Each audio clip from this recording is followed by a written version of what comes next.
الحمد لله وكفى والصلاة والسلام على عباده الذين اصطفى لا سيما على سيد الأنبياء وخاتم الأنبياء والمرسلين سيدنا ونبينا محمد صلى الله عليه وسلم وعلى آله وأصحابه أجمعين وعلى كل من تبعهم بإحسان إلى يوم الدين. أما بعد فأعوذ بالله من الشيطان الرجيم.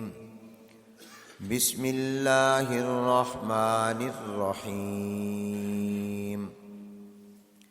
إنما يعمر مساجد الله من آمن بالله واليوم الآخر وأقام الصلاة وآتى الزكاة ولم يخش إلا الله. صدق الله العظيم وصدق رسوله النبي الكريم ونحن على ذلك لمن الشاهدين والشاكرين والحمد لله رب العالمين. قابل صد احترام واجب الاکرام حضرت مولانا مفتی ابراہیم راجہ صاحب دامت برکاتہم العالیہ، قابل صد احترام علماء کرام، بزرگان محترم، برادران اسلام اور خواتین اسلام، السلام علیکم ورحمۃ اللہ وبرکاتہ. آج بتاریخ 23 شوال المکرم سن 1447 ہجری مطابق 11 اپریل سن 2026 بروز ہفتہ بعد نماز مغرب جامع مسجد ولی بلیک بن برطانیہ میں پہلی مرتبہ آپ حضرات سے ملاقات اور گفتگو کی سعادت حاصل ہو رہی ہے. اس خوبصورت، عظیم الشان اور شاہکار مسجد کو دیکھ کر قلبی روحانی خوشی اور مسرت ہوئی. یقیناً جب یہ مسجد خوبصورت ہے تو اس کے نمازی بھی خوبصورت ہوں گے. اس کا ظاہر بہت پیارا ہے تو اس کا باطن بھی پیارا ہوگا. برطانیہ میں نے اب تک جتنی مساجد دیکھی ہیں ایسی خوبصورت مسجد شاید میں نے کہیں نہیں دیکھی، بلکہ یقیناً نہیں دیکھی. یہ اس ملک میں اسلام کی عظمت کا، اسلام کی شان و شوکت کا نشان ہے. اور یہ جان کر بھی خوشی ہوئی کہ الحمدللہ اس مسجد میں بہت سے انسانوں کو اللہ نے ایمان کا نور اور اسلام کی روشنی عطا کی اور اللہ عطا کر رہے ہیں. بہت سو نے اسلام قبول کیا ہے. دعا ہے کہ اللہ تبارک و تعالی اس مسجد کو ہمیشہ آباد رکھیں، آباد کرنے والوں کو آباد رکھیں، اس کو ظاہری اور باطنی حسن سے مالا مال رکھیں. حکیم الاسلام حضرت مولانا قاری محمد طیب صاحب رحمۃ اللہ علیہ دارالعلوم دیوبند کے محتمم، وہ فرمایا کرتے تھے کہ پاکستان، بنگلہ دیش، انڈیا کی جو مسجدیں ہیں یہ تو بیوت اللہ ہیں، اللہ کا گھر ہیں. اور برطانیہ کی، ساؤتھ افریقہ کی اور یورپ کے ملکوں کی بہت سی مسجدیں یہ بیوت اللہ نہیں ہیں، یہ قصور اللہ ہیں، اللہ کے محل ہیں۔ ہماری مسجدیں تو اللہ کے گھر ہیں اور یہ اللہ کے محلات ہیں۔ قرآن کریم کی جو آیت مقدسہ میں نے تلاوت کی، اس میں اللہ تعالیٰ فرماتے ہیں کہ مسجد کو وہ آباد کرتا ہے جس کا اللہ پر ایمان ہوتا ہے۔ ایمان نظر نہیں آتا، ایمان اندر ہوتا ہے۔ ایمان کی جگہ دل اور قلب ہے۔ ہم جو نماز پڑھتے ہیں یہ اسلام ہے، ہم جو حج کرتے ہیں یہ اسلام ہے، ہم جو زکوٰۃ دیتے ہیں یہ اسلام ہے، ہم جو روزہ رکھ رہے ہیں یہ اسلام ہے، قرآن کی تلاوت کر رہے ہیں، اللہ کا ذکر کر رہے ہیں، یہ اسلام ہے۔ اسلام نظر آنے والی چیز کا نام ہے اور ایمان نظر نہ آنے والی چیز کا نام ہے۔ ایمان اندر دل میں ہوتا ہے۔ ہمارے ظاہری اعضاء اور باڈی سے جو کام ہوتے ہیں وہ شریعت کے مطابق ہیں تو وہ اسلام ہے، اور ہمارے دل میں جو ہے وہ ایمان ہے۔ ایمان کا معنی ہی تصدیق قلبی ہے، دل میں اللہ کی تصدیق اور یقین، حضور علیہ السلام کے سچا نبی اور آخری پیغمبر ہونے کا یقین۔ تو آپ کو میرا ایمان نظر نہیں آ رہا، مجھے آپ کا ایمان نظر نہیں آ رہا، لیکن اللہ تعالیٰ نے قرآن کریم میں فرمایا کہ اگر تم کسی کو یہ دیکھو کہ وہ مسجد آباد کر رہا ہے، مسجد بنا رہا ہے یا مسجد آباد کر رہا ہے، تو تم اس کے ایمان کی گواہی دے دو کہ اس کے دل میں ایمان ہے، تبھی تو یہ اللہ کی مسجد بنا رہا ہے۔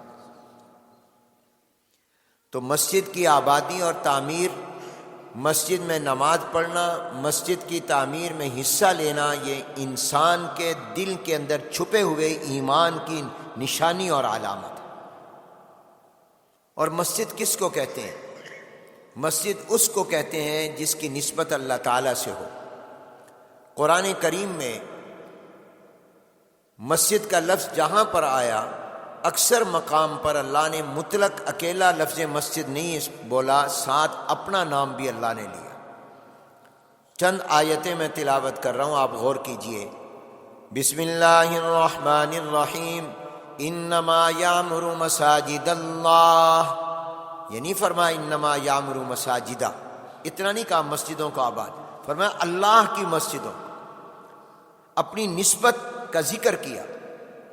اور دوسری جگہ فرمایا وَأَنَّ الْمَسَاجِدَ لِلَّهِ، مسجد اللہ کی ہے۔ یہ مسجد کسی مولوی کی نہیں ہوتی، اور مسجد کسی چودھری کی بھی نہیں ہوتی، کسی کمیٹی کی بھی نہیں ہوتی، کسی ٹرسٹ والوں کی بھی نہیں ہوتی۔ یہ ٹرسٹی اور کمیٹیاں اور امام مسجد کے خادم ہیں، مسجد اللہ کی ہے۔ اور ایک اور جگہ فرمایا وَمَنْ أَظْلَمُ مِمَّنْ مَنَعَ مَسَاجِدَ اللَّهِ أَنْ يُذْكَرَ فِيهَا اسْمُهُ وَسَعَى فِي خَرَابِهَا، اس سے بڑا ظالم کون ہوگا جو اللہ کی مسجد کو بے آباد کرے؟ یہاں بھی اللہ نے مطلق نہیں کہا، ساتھ اپنا نام لیا، اللہ کی مسجد۔ اور حضور علیہ السلام نے بھی فرمایا من بنا للہ مسجد، جو اللہ کے لیے مسجد بنائے۔ تو مسجد اس جگہ کا نام ہے جس کی نسبت اللہ تعالیٰ کے ساتھ ہو جاتی ہے۔ اس لیے جب اللہ کی طرف نسبت ہوتی ہے تو پھر اس جگہ کا نام بھی بدل جاتا ہے، اس کا مقام بھی بدل جاتا ہے۔ پہلے یہ عام جگہ تھی، لوگ جوتوں سمیت آتے تھے، جانور بھی گزرتے تھے، لیکن جب آپ نے ارادہ کیا کہ اس جگہ میں مسجد بنانی ہے تو اس کی حیثیت بھی بدل گئی، اس کا مقام بھی بدل گیا، اس کا نام بھی بدل گیا، نام ہو گیا اللہ کی مسجد۔ اور خوبصورت مسجد، سیدنا عثمان بن عفان رضی اللہ تعالیٰ عنہ سے کسی نے کہا کہ حضرت آپ نے حضور اکرم صلی اللہ علیہ وسلم والی جو مسجد مدینہ پاک میں تھی آپ نے اس کو بدل دیا، حضور اکرم صلی اللہ علیہ وسلم کے زمانے والی مسجد کو آپ نے چینج کر دیا، حضور علیہ السلام کے زمانے میں مسجد کچی تھی آپ نے پکی بنا دی، وہ چھوٹی تھی آپ نے بڑی بنا دی، تو سرکار دو عالم صلی اللہ علیہ وسلم والے زمانے کی مسجد تو آپ نے باقی نہیں رکھی۔ تو سیدنا عثمان غنی رضی اللہ تعالیٰ نے جواب میں فرمایا کہ میں نے حضور علیہ السلام کی زمانے کی مسجد کو جو چینج کیا ہے حضور علیہ السلام کے فرمان کی وجہ سے کیا۔ کیا فرمان؟ کہا میں نے حضور علیہ السلام سے سنا، حضور نے فرمایا من بنا للہ مسجدا بنا اللہ لہ بیتا مثلہ فی الجنہ۔ ایک روایت میں مثلہ آتا ہے کہ حضور علیہ السلام نے فرمایا جو اللہ کے لیے مسجد بنائے گا، جیسی بنائے گا اللہ اسی طرح کا اس کا محل جنت میں بنائیں گے۔ تو میں نے اس لیے بڑی بنائی تاکہ میرا محل بڑا ہو، اور میں نے پکی اس لیے بنائی تاکہ جنت میں مجھے محل بھی پکا ملے۔ تو جیسی مسجد بنائے گا ویسی اللہ تعالیٰ اس کو عطا فرما دیں گے۔ تو اس لحاظ سے یہ مسجد بھی اللہ کی طرف نسبت رکھتی ہے، اور یہ عظیم الشان دولت ہے، اور جو انشاءاللہ اخلاص کے ساتھ، بس دو چیزیں ذہن میں رکھیے، اخلاص و مقصد اللہ کی رضا ہو، نام و نمود نہ ہو، شہرت نہ ہو، دکھلاوا نہ ہو، اپنی تعریف مقصود نہ ہو، اللہ کی رضا کے لیے ہو اور حلال کمائی سے ہو، تو پھر یہ اتنی بڑی عبادت ہے کہ اللہ جل جلالہ اس مسجد کے بدلے میں اس کے لیے عظیم الشان محلات جنت میں بنائیں گے۔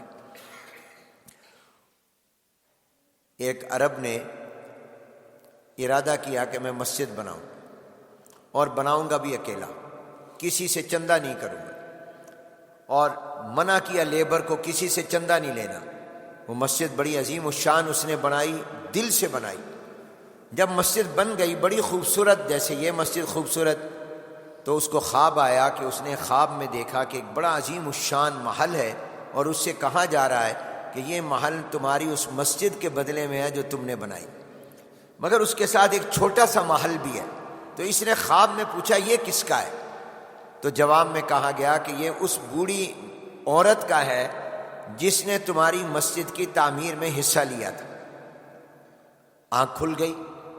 اب اس کا یہ ہوا کہ میں نے تو منع کیا تھا کسی سے پیسے نہیں لینے، میں اکیلا بناؤں گا بنیاد سے اوپر تک، یہ کون سی بوڑھی اماں ہے، کوئی عورت ہے، لیڈی ہے جس نے اس میں حصہ ملا دیا؟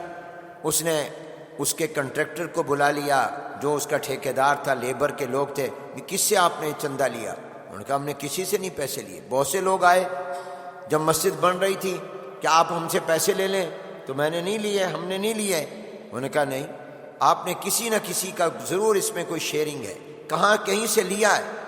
انہوں نے کہا کہ ہمیں تو یاد نہیں۔ کہا معلوم کرو، جس مستری نے، مزدور نے، لیبر نے کام کیا بلاؤ، سب کو بلا لیا۔ تو ایک مزدور نے کہا کہ ایک دن ہمارے پاس پانی نہیں تھا اور ہمیں پانی چاہیے تھا سیمنٹ بنانے کے لیے، تو ہم نے سامنے جو گھر میں ایک خاتون رہتی ہے اس سے کہا کہ پانی دے دو، تو اس نے پانی کی ایک بالٹی دی تھی، پانی ایک برتن میں دیا تھا، اور وہ پانی ہم نے اس مسجد کی تعمیر کے وقت میں استعمال کیا تھا۔ تو یہ وہ عرب اس کے پاس گیا اور جا کر کہا کہ بڑی اماں، آپ نے اس مسجد کی تعمیر میں پانی دیا تھا، اس کی ایک بالٹی دی تھی، ایک برتن میں پانی دیا تھا، میں چاہتا ہوں میں اس کی پیمنٹ کر دوں، آپ مجھ سے 100 ریال لے لیں۔ اس نے کہا میں نہیں لیتی۔ اس نے کہا 1000 ریال لے لے۔ اس نے کہا میں نہیں لیتی۔ اس نے کہا 10,000 ریال لے لے۔ اس نے کہا میں نہیں لیتی۔ اس نے کہا 100 ریال لے لے۔ اس نے کہا میں نہیں لیتی۔ اس نے کہا تو عجیب ہے، غریب عورت ہے اور کچے مکان میں رہتی ہے، میں پانی کی ایک بالٹی اور پانی کے ایک برتن کے بدلے میں تمہیں اتنی پیشکش کر رہا ہوں، آفر کر رہا ہوں، اور تم اس کو لیتی نہیں ہو، کیوں نہیں لے رہی؟ تو اس جواب میں اس بوڑھی اماں نے کہا جو خواب تو نے دیکھا ہے وہ خواب میں نے بھی دیکھا ہے، جو خواب تو نے دیکھا ہے وہ میں نے بھی دیکھا ہے، تو میں کیوں جنت کے محل کو قربان کروں؟ تو مجھے جتنی بھی آفر کرے گا میں نہیں لوں گی، مجھے بھی جنت میں محل چاہیے، میں نے بھی خواب دیکھا ہے جنت میں، مجھے بھی اللہ نے میرا محل دیکھا۔ یہ ہے مسجد کی تعمیر، بشرطے کہ اخلاص کے ساتھ ہو اور حلال پیسے اور مال سے ہو، اللہ کی رضا کے لیے ہو، نام و نمود کے لیے نہ ہو۔ یہ قابل مبارکباد ہیں ولی مرحوم کے بیٹے جنہوں نے یہ مسجد بنائی، اور حضرت نے مجھے بتایا کہ ان کا نام محمد زبیر اور محسن ہے، جنہوں نے یہ مسجد تعمیر کی اور ان کے فیملی اور خاندان نے کی، یہ ان کے لیے بھی اور ان کے مرحوم والد کے لیے بھی بہت بڑا صدقہ جاریہ ہے، اور یہ ان کا اقدام قابل تحسین بھی ہے، قابل تقلید بھی ہے، قابل مبارک اور تبریک بھی ہے۔ اللہ تعالیٰ قبول فرمائے۔ اور یہ انشاءاللہ اس کا ثواب ان کو بھی ملے گا جنہوں نے جس نے اس کی تعمیر میں حصہ لیا، اور ان کے مرحوم و مغفور والد کو بھی ملے گا۔ ہم ایصال ثواب کے قائل ہیں کہ جب بھی کوئی نیک عمل آپ کریں گے، آپ کے نیک عمل کا ثواب آپ کو بھی ملے گا، اور آپ کے اس نیک عمل کا ثواب آپ کے والدین کو بھی ملے گا، اور جن جن کی آپ نیت کر لیں گے، دعا کر لیں گے، ان سب کو ملے گا۔ مجھے اس پر ایک واقعہ یاد آیا۔ دارالعلوم دیوبند میں حضرت مولانا مفتی عزیز الرحمان صاحب رحمۃ اللہ علیہ تھے، بڑے عظیم عالم اور مفتی تھے۔ ان کے فتاوی عزیزیہ کئی جلدوں میں ہیں، اور اتنے بڑے عالم اور مفتی تھے کہ دارالعلوم دیوبند کے مفتی اعظم تھے اپنے زمانے کے، اور اگر ہندوستان انڈیا کا مفتی اعظم کہا جائے تب بھی غلط نہیں ہوگا۔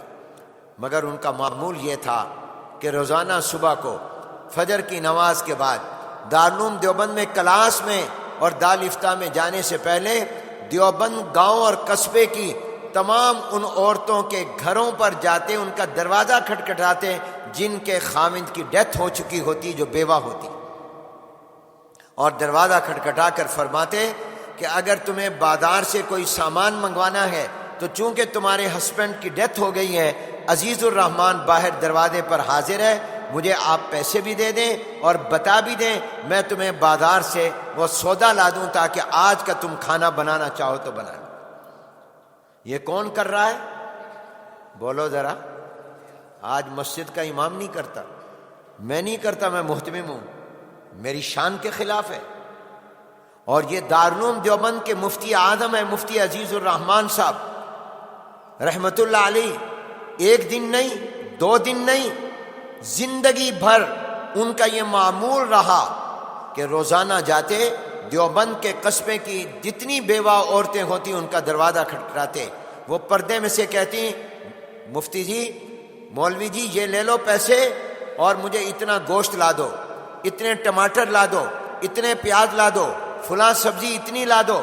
یہ لے کر آتے اور آ کر پھر ہر ایک کا دروازہ کھٹکھٹا کر ان کو کہتے یہ پیسے بھی گن لو، اتنے پیسے تمہارے باقی بچ گئے، اور جو تم نے مجھے سامان لانے کا کہا تھا یہ سامان بھی دیکھ لو۔ بعض اوقات کوئی مائی کہتی کہ آپ تو غلط لے آئے، میں نے تو آپ سے کہا تھا کہ 1 کلو لائیں، آپ 2 کلو لے آئے، میں نے تو آپ سے کہا تھا کہ گاجریں لے کے آنا، آپ مولیاں لے آئے۔ آپ اب بھول جاتے تو فرماتے اچھا کوئی بات نہیں، میں دوبارہ جاتا ہوں۔ دوبارہ جاتے بازار میں اور مارکیٹ میں، پھر اس کو چینج کر کے لاتے کہ اب تم دیکھ لو میں ٹھیک لایا ہوں۔ یہ تھے مفتی عزیز الرحمان صاحب رحمۃ اللہ، یہ ان کا معمول تھا۔ اللہ اکبر، کیا مقام تھا ان حضرات کا۔ جناب نبی کریم صلی اللہ علیہ وسلم کا جو سب سے پہلا تعارف ہمیں حضور کی سیرت ملتی ہے، وہ آپ کی سیرت جو آپ کی سب سے پہلے ہمیں بتائی ہے، وہ آپ کی وائف، امت کی ماں حضرت خدیجہ رضی اللہ تعالی عنہا نے بتائی۔ اور وہ یہ نہیں بتائی کہ حضور علیہ السلام تو اتنے عبادت کرتے تھے، ذکر کرتے تھے، فلاں تسبیحات کرتے تھے، نہیں، حضور علیہ السلام کے جو 5 اوصاف حضرت خدیجہ رضی اللہ تعالیٰ عنہ نے بتائے، جو بخاری شریف کے پہلے باب میں امام بخاری نے نقل کی حدیث، اس میں جو بتائی وہ 5 اوصاف کا تعلق انسانی خدمت کے ساتھ ہے، سماج کے ساتھ، سوسائٹی کی خدمت کے ساتھ ہے۔ انک لتصل الرحم، آپ تو رشتہ داروں سے رشتہ ملاتے ہیں، وتحمل الکل، بوجھ اٹھاتے ہیں، آپ تو مہمانوں کی مہمان نوازی کرتے ہیں، آپ تو جو کام نہیں کر سکتے ان کا کام کرتے ہیں اور حق کے کاموں میں ہاتھ بٹاتے ہیں۔ یہ تمام حضور علیہ السلام کی سیرت جو حضرت خدیجہ رضی اللہ تعالیٰ عنہ نے بیان کی، وہ انسانی خدمت کی۔ تو مفتی عزیز الرحمان صاحب رحمۃ اللہ علیہ کا واقعہ سنا رہا تھا، پہلے میں نے ذرا تعارف کرایا۔ قرآن کی تلاوت کر رہے تھے، تو تلاوت کرتے ہوئے ایک آیت پر اشکال پیدا ہوا، دل میں سوال پیدا ہوا۔ وہ آیت یہ تھی، وَأَلَّيْسَ لِلْإِنسَانِ أَمْ لِلْإِنسَانِ مَا سَعَىٰ، وَأَلَّيْسَ لِلْإِنسَانِ مَا سَعَىٰ، ہاں وَأَلَّيْسَ لِلْإِنسَانِ إِلَّا مَا سَعَىٰ، یہ آیت پڑھ رہے تھے، دل میں اشکال پیدا ہو گیا۔ اللہ تعالیٰ فرماتے ہیں وَلَيْسَ لِلْإِنسَانِ إِلَّا مَا سَعَىٰ، ہر انسان کو وہ ملے گا جو خود کرے گا، کسی کا کیا اس کو نہیں ملے گا۔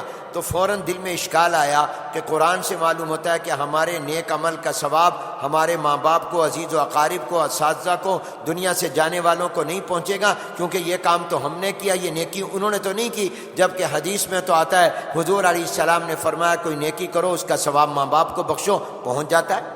ایک صحابی آیا، عرض کی یا رسول اللہ میری والدہ نے ارادہ کیا تھا کہ صبح میں غلام آزاد کروں گی، مگر صبح ہونے سے پہلے وہ دنیا سے چلی گئیں، تو کیا میں اگر اپنی والدہ کی طرف سے غلام آزاد کروں تو میری والدہ کو ثواب ملے گا؟ حضور علیہ السلام نے فرمایا بالکل ملے گا، یہ نیکی تم کرو تمہاری والدہ کو ثواب مل جائے گا۔ اب حضرت مفتی عزیز الرحمان صاحب رحمۃ اللہ علیہ فرماتے ہیں مجھے اشکال ہو گیا کہ قرآن سے یہ معلوم ہو رہا ہے، حدیث سے یہ تو ٹکراؤ ہے، یہ تو تعارض ہے۔ اس سے معلوم ہو رہا ہے کہ آپ کے نیکی کا ثواب کسی اور کو نہیں، آپ کے کام آئے گا۔ وَأَلَّيْسَ لِلْإِنسَانِ إِلَّا مَا سَعَىٰ، ہر ایک کے کام اس کی نیکی آئے گی، کسی کی نہیں آئے گی۔ جبکہ حدیث سے یہ معلوم ہوتا ہے۔ سفر کیا دیوبند سے گنگوہ کا پیدل رات کے وقت میں، اور میں نے دیوبند سے گنگوہ گیا ہوں، قریب نہیں ہے، اچھا خاصا فاصلہ ہے، اور راستے میں جنگل، اس زمانے میں کوئی رات کے ٹائم گاڑیاں بھی نہیں، بسیں بھی نہیں ہوتی تھی، اور راستے میں درندے کتے۔ صبح جب تہجد کے وقت پہنچے گنگوہ میں تو قطب الاقطاب حضرت مولانا رشید احمد گنگوہی رحمۃ اللہ علیہ مسجد کی ٹوٹیوں پر تہجد کے لیے وضو کر رہے تھے۔ حضرت مفتی صاحب رحمۃ اللہ علیہ پہنچے، سلام کیا، حضرت نے جواب دیا، وہیں وضو کرتے ہوئے پوچھا عزیز الرحمان یہ رات کے وقت کہاں سے آئے؟ کہا حضرت دیوبند سے آ رہا ہوں۔ بھئی کیوں آئے؟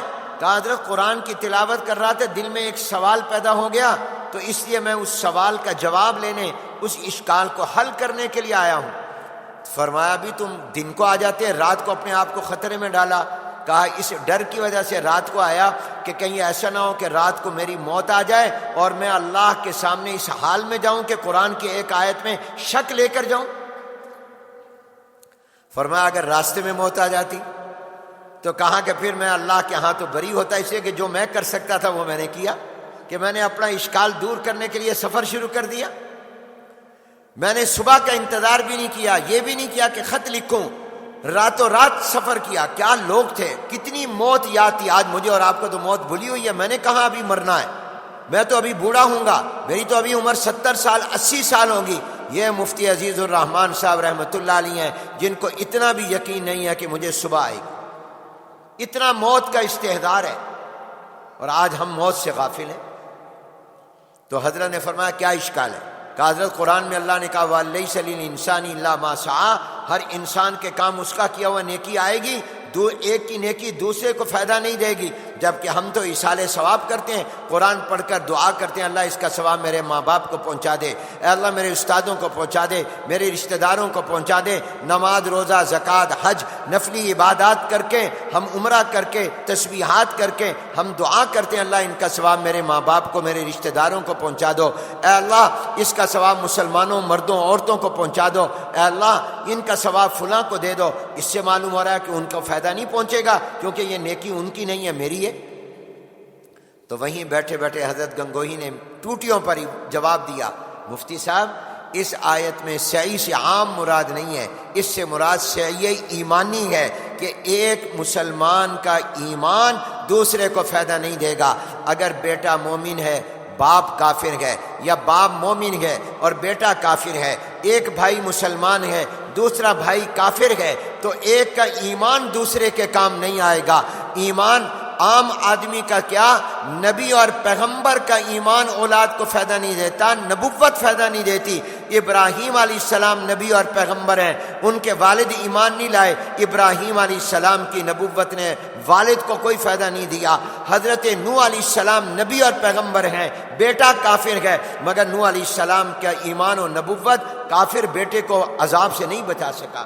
تو فرمایا ایمان مراد ہے کہ ایک کا ایمان دوسرے کے کام نہیں آئے گا، لیکن اگر کوئی مومن اور مسلمان ہو کر وہ کسی مسلمان اور مومن کو نیک اعمال کا، عبادتوں کا ثواب پہنچائے گا، ایصال کرے گا، یہ ثواب پہنچ جائے گا۔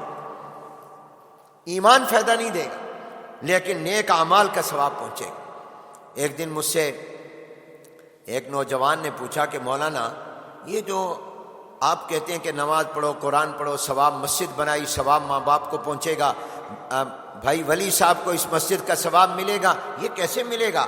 اس لیے کہ ہم یہاں دنیا میں ہیں، وہ تو قبر میں ہے، ہم زمین کے اوپر وہ زمین کے نیچے، جہان بھی الگ الگ ہے، تو کیسے اس کا ثواب ان کو قبر میں پہنچے گا؟ تو میں نے کہا بھی تمہارے پاس موبائل ہے؟ اس نے کہا میں کہا نکالو موبائل، آپ سے نہیں کہتا موبائل نکالو، آپ کے پاس بھی ہوگا۔ میں نے کہا یہ موبائل ہے؟ کہتا ہاں۔ میں نے کہا تمہارے موبائل میں اگر پیسے ختم ہو جائیں تو کوئی اس میں طریقہ ہے پیسے منگوانے کا؟ اس نے کہا ہاں بالکل۔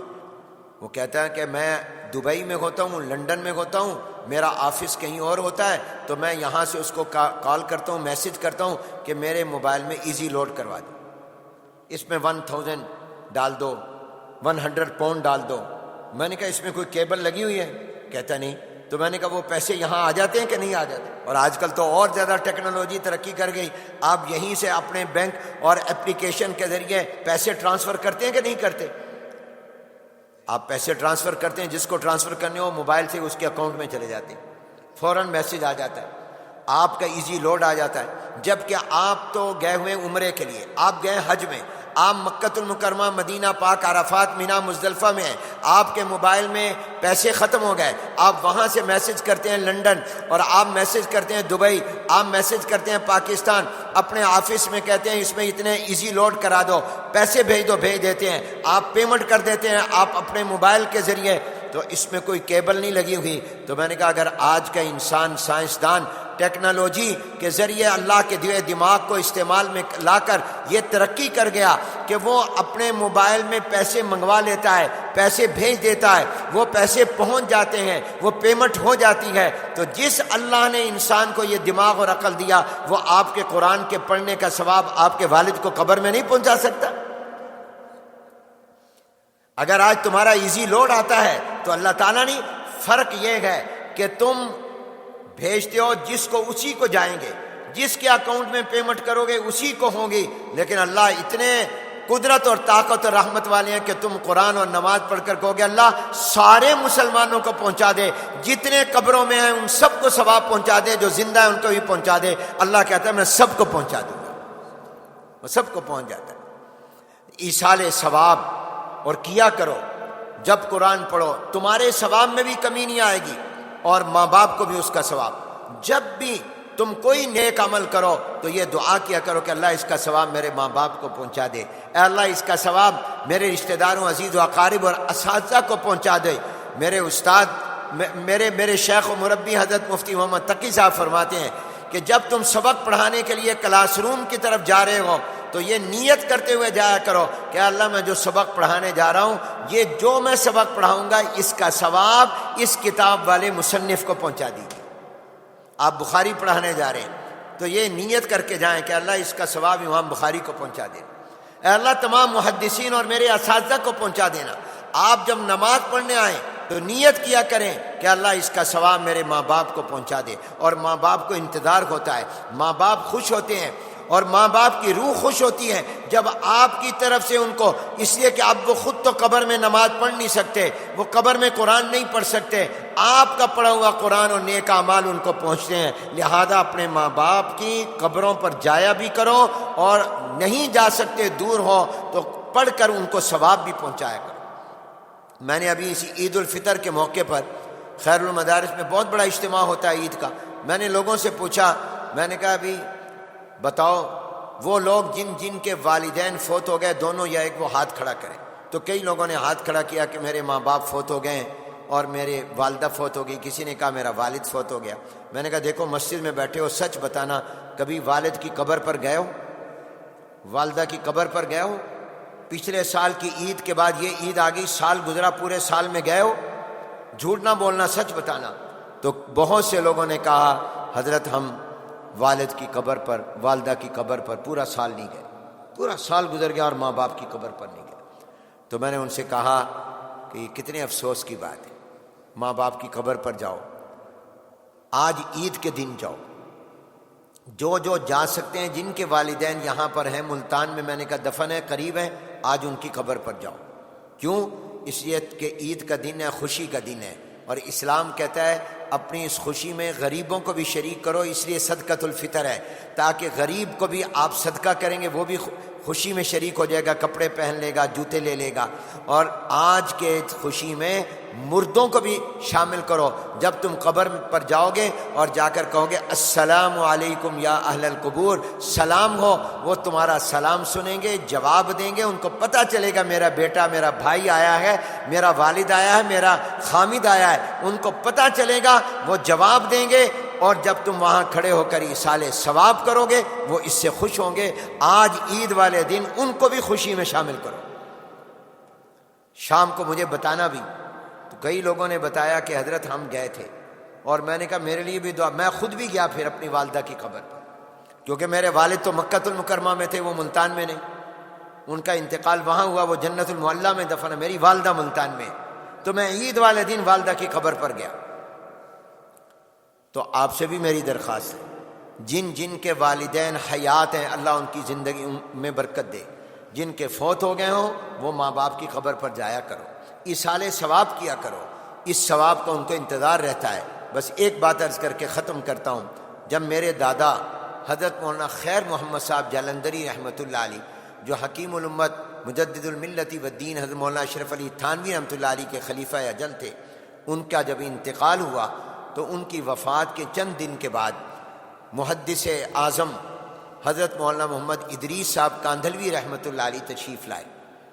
انہوں نے تعزیتی بیان فرمایا، موت پر بیان کیا، تو ایک بڑا پیارا نکتہ بیان فرمایا کہ بھئی اللہ نے دنیا کے جہان اور آخرت کے جہان کے درمیان میں مڈل میں ایک جہان رکھا ہے جس کو قبر کا اور برزخ کا جہان کہتے ہیں، عالم برزخ۔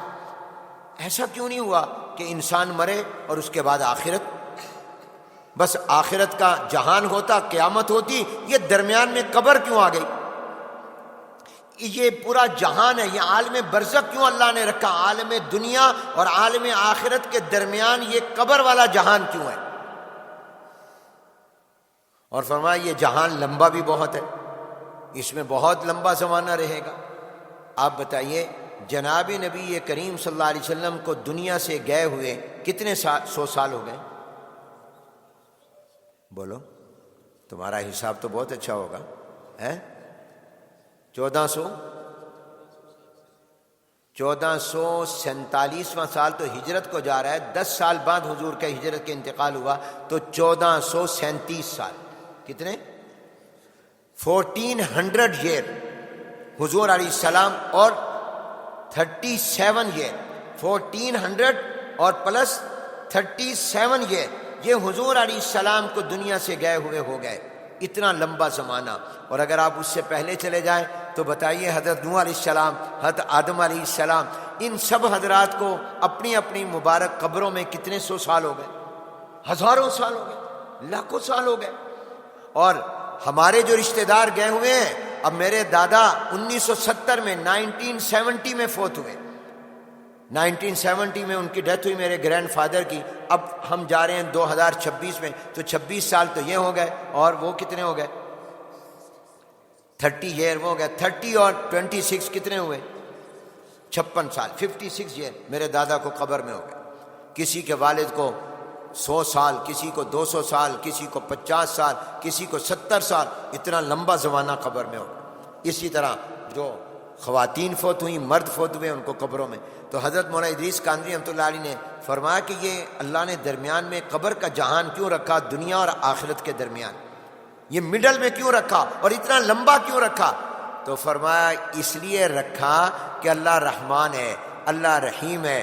اللہ نے اس لیے رکھا کہ اگر کوئی مسلمان اور مومن گناہ گار ہوگا اور اس کے پاس اتنی نیکیاں نہیں ہوں گی کہ وہ جنت میں جا سکے، تو میں مڈل میں ہی اس کو رکھوں گا تاکہ اس کی اولاد، اس کے بچے، اس کے رشتہ دار، اس کے عزیز و اقارب وہ بعد میں نیک عمل کرتے رہیں، اس کو ثواب بھیجتے پہنچاتے رہیں، میں اس کے نامہ اعمال میں وہ ثواب لکھتا رہوں، اور مڈل کی زندگی میں یہ اس قابل ہو جائے کہ پھر آخرت کا جہان جب ہو تو یہ جنت میں چلا جائے۔ تو فرمایا اللہ نے اپنی شان رحمت کی وجہ سے یہ عالم برزخ کو اور عالم قبر کو عالم دنیا اور عالم آخرت کے مڈل میں رکھا ہے، اس لیے ان کی روح خوش ہوتی ہے۔ اب ان کے والد کی روح کتنی خوش ہوتی ہو، کتنا ثواب اور اجر ان کو ملتا ہوگا، اور کتنا بڑا یہ صدقہ جاریہ ہے۔ صدقے دو قسم پر ہے، ایک عام صدقہ، بھوکے کو کھانا کھلا دیا، غریب بیمار کا علاج کرا دیا، ثواب ملے گا، مگر وہ ثواب ہمیشہ جاری نہیں رہے گا۔ لیکن اگر آپ نے مسجد بنا دی، مدرسہ بنا دیا، حضور علیہ السلام نے 7 چیزیں حدیث میں فرمائی ہیں، یہ سن لو پھر بات ختم۔ نمبر 1 فرمایا جس نے کسی کو علم عطا کر دیا، من علم علما، سب سے بڑی نمبر 1 پر اس کو فرمایا کہ اگر کسی کو آپ نے علم دے دیا، جیسے مفتی صاحب آگے علم دے رہے ہیں، شاگرد ہیں، طلباء ہیں، وہ صدقہ جاریہ ہیں۔ ہم دنیا میں نہیں ہوں گے، قبر میں ہوں گے، لیکن اگر کسی کو ہم نے کچھ علم دیا ہوگا، پہنچایا ہوگا، ان کو ثواب ملے گا، جنہوں نے ہمیں دیا ان کو ثواب پہنچ رہا ہے۔ نمبر 2 فرمایا نہر کھدوا دی پانی کے لیے تاکہ لوگوں کو پانی ملے، کنواں کھدوا دیا، اس کا بھی کسی نے کوئی درخت اور باغ لگا دیا، یا کسی نے قرآن کریم کے نسخے چھوڑے، اس کو کوئی پڑھنے والا ہے، یا اپنی نیک اولاد چھوڑ گیا جو نیک اولاد ماں باپ کے لیے دعا کر رہی ہے، یا فرمایا مسجد بنوا دی، تو یہ بھی صدقہ جاریہ ہے، جس کا ثواب ہمیشہ جاری و ساری رہے گا، کبھی بھی ختم نہیں ہوگا۔ تو کوشش کیا کریں کہ صدقہ جاریہ ضرور کریں، اللہ تعالیٰ اس کو قبول فرمائے اور اس کو ہمیشہ آباد رکھیں، اور جس نیت سے انہوں نے یقیناً اپنے والد کے ایصال ثواب کی نیت سے ہو، اللہ تعالیٰ ان کے والد کی روح کو اس کا ثواب پہنچائیں۔ اور بس اتنی بات یاد رکھیے کہ ہر اپنے عمل میں، نیکی میں، ماں باپ اور اپنے عزیز و اقارب، اپنے رشتہ دار، اپنے اساتذہ، اپنے بزرگوں، تمام مسلمان مردوں عورت کی نیت کر لیا کرو، اور 3 دفعہ سورہ اخلاص پڑھ لو، اگر قل هو اللہ احد اللہ الصمد 3 مرتبہ پڑھ لو، اول آخر درود پڑھو، پورے قرآن کا ثواب چلا جائے گا۔ کیا مشکل ہے؟ کوئی مشکل نہیں، اس کا ثواب پہنچا۔ دعا یہ بھی عبادت ہے، دعا کا ثواب بھی پہنچتا ہے، اس لیے ایصال ثواب کا اہتمام کیا کریں۔ اللہ تبارک و تعالی ہمیں اپنے جانے والوں کو بھی یاد رکھنے کی توفیق عطا فرمائے، اور کبھی کبھی قبرستان بھی جایا کریں، اس لیے کہ قبر اپنی قبر بھی یاد دلاتی ہے، اور اس سے وہاں جب ہم جاتے ہیں تو ان کو بھی خوشی ہوتی ہے، اور جب جا کے ایصال ثواب کرتے ہیں تو ان کو خوشی ہوتی ہے۔ میں نے ایک دفعہ ملتان سے سفر کیا، بات آ جاتی ہے بزرگوں کی، لاہور تک حکیم الاسلام حضرت مولانا قاری محمد طیب صاحب رحمۃ اللہ علیہ صاحب گاڑی میں، کار میں، ان کے ساتھ سیٹ پہ بیٹھ کر، میں چھوٹا تھا تو ملتان سے لاہور حضرت گئے، تو راستے میں جگہ جگہ رک رہے تھے، کیونکہ سب کا تقاضا تھا کہ حضرت ہمارے پاس 5 منٹ رکیں، 5 منٹ، تو روڈ پر ہی جو مدرسے تھے یا شہر تھے، حضرت تھوڑی تھوڑی دیر رکے وہاں لاہور تک، میں بھی ساتھ تھا۔ راستے میں مغرب کی نماز کا وقت آیا تو حضرت نے نماز مغرب پڑھی، حضرت قاری طیب صاحب نے، اور نماز کے بعد حضرت قاری طیب صاحب رحمۃ اللہ علیہ نے اوابین کے نفل پڑھے۔ مغرب کی نماز کے بعد 6 رکعت نفل ہے، وہ حضرت قاری صاحب نے پڑھے۔ تو جب پڑھے تو کسی نے کہا حضرت سفر میں تو سنتیں بھی نفل بن جاتی ہیں اور فرض جو ہوتے ہیں وہ بھی اللہ معاف کر دیتا ہے، آپ نے اوابین کے نفل سفر میں پڑھے ہیں؟ تو حضرت قاری طیب صاحب رحمۃ اللہ علیہ نے فرمایا الحمدللہ میری پوری زندگی کا یہ معمول ہے کہ میں ڈیلی مغرب کے بعد 6 رکعت نفل اوابین کے پڑھتا ہوں، سفر میں ہوں یا گھر میں ہوں میں پڑھتا ہوں۔ اور کس نیت سے پڑھتا ہوں؟ فرمایا میں اپنے والد کے ایصال ثواب کی نیت سے پڑھتا ہوں، روزانہ پڑھتا ہوں تاکہ اس کا ثواب میرے والد کو پہنچ جائے، میں اپنے والد کے ایصال ثواب کے لیے۔ اور کہا جب میں قرآن کا حافظ ہوا تو میرے والد نے بہت بڑی دعوت کی، میری شادی پر اتنی بڑی دعوت نہیں کی جتنی بڑی دعوت میرے حافظ قرآن ہونے پر کی۔ قاری طیب صاحب فرما، ان کے والد کون تھے؟ مولانا محمد احمد صاحب رحمۃ اللہ نانوتوی کے بیٹے، دارالعلوم دیوبند کے محتمم تھے۔ کہا کہ بہت بڑی دعوت کی، اور مجھے کہا کہ طیب تجھے میں نے قرآن کا حافظ اپنے لیے بنایا ہے، جب میں دنیا سے جاؤں تو مجھے قرآن پڑھ کر پہنچاتے رہنا، میں نے تجھے حافظ اپنے لیے بنایا۔ تو آج قرآن پڑھ کر اپنے والدین کے لیے ایصال ثواب کیا کرو، ان کو کبھی بھولا نہ کرو۔ اللہ تبارک و تعالی ہم سب کو توفیق دے۔ الحمدللہ رب العالمین والصلاة والسلام علی سید الانبیاء والمرسلین اللہم انت السلام ومنک السلام وإلیک یرجع السلام تبارکت ربنا وتعالیت یا ذا الجلال والاکرام رب اغفر وارحم وانت خیر الراحمین واعف عنا واغفر لنا وارحمنا انت مولانا فانصرنا على القوم الکافرین۔ اے اللہ ہمارے گناہوں کو معاف فرما دیجئے، ہماری خطاؤں لغزشوں کو معاف فرما دیجئے۔ اے اللہ اس مجلس کو اپنی بارگاہ میں قبول فرما لیجئے۔ اے اللہ یہاں پر شرکت کو ہماری بخشش کا، مغفرت کا، نجات کا، جنت میں جانے کا ذریعہ اور سبب بنا دیجئے۔ اے اللہ اس مسجد کو قبول فرما، اے اللہ اس مسجد کے بنانے والوں کو قبول فرما۔ اے اللہ یہ جس نیت اور مقصد کے لیے بنی ہے اللہ اس میں کامیابی عطا فرما، اور اس کو بھائی ولی صاحب مرحوم کے لیے صدقہ جاریہ بنا، ان کے بچوں کے لیے صدقہ جاریہ بنا، خاندان کے لیے صدقہ جاریہ بنا۔ اے اللہ اس کے نمازیوں کو قبول فرما، اسے آباد کرنے والوں کو آباد فرما۔ اے اللہ یہ مسجد خوبصورت ہے، یہاں کی عبادات بھی خوبصورت ہوں، یہاں کے نمازیوں کو بھی خوبصورت بنا۔ اے اللہ اس کے ظاہر کو خوبصورت بنایا ہے، اے اللہ اس کے باطن کو بھی خوبصورت بنا دے، اور ہم میں سے ہر ایک کو صدقہ جاریہ کی توفیق عطا فرما، عام صدقے کی بھی توفیق عطا فرما، اور اپنے والدین کو، اپنے عزیز و اقارب کو، اپنے اکابر کو، اپنے اساتذہ کو، محسنین کو ہمیشہ یاد رکھنے کی توفیق عطا فرما، ایصال ثواب کی توفیق عطا فرما۔ اے اللہ ہم سب کو اپنا بنا کر اپنے کاموں پہ لگا، اے اللہ اپنا بنا کر اپنے کاموں پہ لگا۔